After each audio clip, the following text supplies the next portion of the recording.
माननीय मुख्यमंत्री रहे हेमंत सोरेन जी को और बड़का गांव के विधायक अम्बा जी को ये बतलाना चाहिए मीडिया के सामने आकर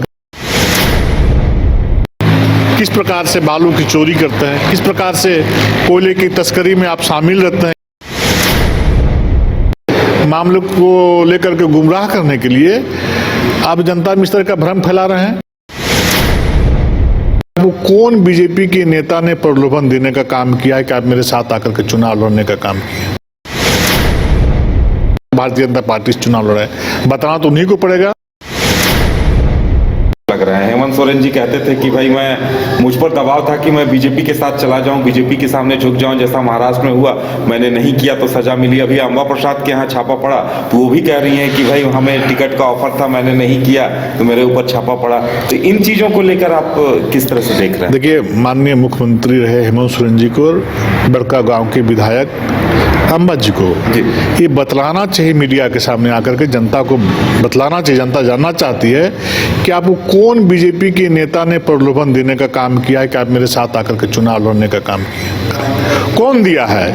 एक भी व्यक्ति का तो, एक भी नेता को तो आप नाम बताने का काम करिएगा ना, कि सिर्फ मामले को टर्न करने के लिए, मामले को भटकाने, लटकाने, अटकाने के लिए, मामले को लेकर के गुमराह करने के लिए आप जनता में इस तरह का भ्रम फैला रहे हैं। आप बताइए ना, कौन नेता आपके पास गया, कौन कार्यकर्ता गया आपको बुला के भारतीय जनता पार्टी से चुनाव लड़ा है? बताना तो उन्हीं को पड़ेगा। इसलिए झूठ बोलने की भी एक सीमा होती है। भारतीय जनता पार्टी कार्यकर्ताओं की पार्टी है और कार्यकर्ताओं की लंबी सूची रहती है किसी भी सीट में टिकट मांगने वालों की। एक से कार्यकर्ता होते हैं जो कि भारतीय जनता पार्टी के सिंबल पे चुनाव लड़ना चाहते हैं, भारतीय जनता पार्टी के चुनाव लड़ना चाहते हैं, लेकिन उसके बावजूद भी दर्जनों कार्यकर्ता सभी सीटों में हैं, लेकिन एक कार्यकर्ता को टिकट मिलता है तो सारे के सारे कार्यकर्ता उसको जिताने में लग जाते हैं, एकजुट होकर काम करने में लग जाते हैं। इसलिए इस तरह का भ्रम फैलाने का काम नहीं करें। जनता जानती है कि आप अपने क्षेत्र में क्या करते हैं, किस प्रकार से बालू की चोरी करते हैं, किस प्रकार से कोयले की तस्करी में आप शामिल रहते हैं, किस प्रकार से कोयले के माफियाओं को आपका संरक्षण प्राप्त रहता है। सब लोग सब बात को जानता है, इसलिए इस तरह की बात बोल करके लोगों को आप गुमराह नहीं कर सकते। आदित्य जी, कार्यकर्ताओं की बात हो रही है तो अभी 2-4 साल पहले बीजेपी में इस तरह की बातें सामने आती थी। बाहर चौक चौराहों पर लोग कहते थे कि कार्यकर्ता निराश हैं, कार्यकर्ताओं की सुनी नहीं जा रही है, पार्टी में गुटबाजी है। तो क्या इन चीजों को लेकर अब आप क्या कहेंगे? ये चीजें बाहर अक्सर चर्चा हुआ करती थी पहले। देखिए, मैं खुद अपनी बात बतलाता हूँ। मैं गांव में रहने वाला कार्यकर्ता हूँ और आज भी मेरा घर गांव में ही है जी, रांची से 25-20 किलोमीटर दूर में जी।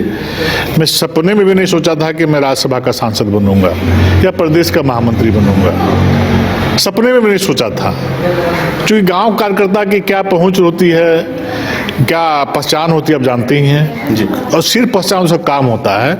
लेकिन भारतीय जनता पार्टी ने मेरे जैसे गांव के किसान परिवार के साधारण कार्यकर्ता को देश का सर्वोच्च सदन पे पहुंचाने का काम किया।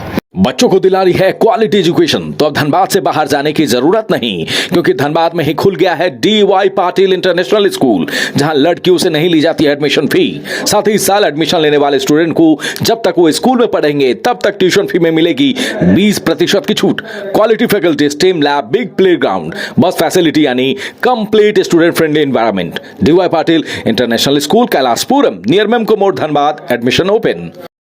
IIT जी नीट एस्पिरेंट्स के सपने को पंख देने आ गया है कंप्लीट सॉल्यूशन इंस्टीट्यूट। यहाँ है smart classroom, 1-to-1 doubt clearing session, ask the expert, video solution और भी बहुत कुछ। मतलब हम करेंगे आपको गाइड, बनेंगे आपके mentor. Foundation classes from class 6 onwards for your bright future. Visit complete solution institute.